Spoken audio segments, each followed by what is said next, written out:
Hello friends, आज मैं आपको बताऊंगी Realme P4 5G में आप हॉटस्पॉट कैसे ऑन या फिर ऑफ़ कर सकते हैं। तो चलिए फ्रेंड्स, बिना किसी देरी के वीडियो स्टार्ट करते हैं। तो इसके लिए आपको सबसे पहले ऊपर से नीचे की ओर स्वाइप करना है और एक बार फिर से नीचे की ओर स्वाइप करेंगे तो हम आपको यहाँ पर बहुत सारी ऑप्शंस मिल जाएंगी। तो हम आपको यहाँ पर पर्सनल हॉटस्पॉट के ऑप्शन को ढूंढ लेना है और पर्सनल हॉटस्पॉट पर क्लिक करना है तो आपके फ़ोन का हॉटस्पॉट ऑन हो जाएगा।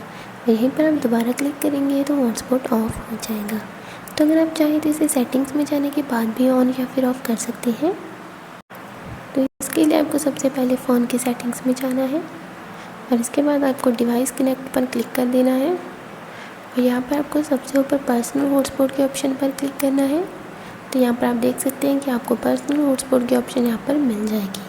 तो आपको इस पर क्लिक करके इसको ऑन करना है तो आपके फ़ोन का हॉटस्पॉट ऑन हो जाएगा।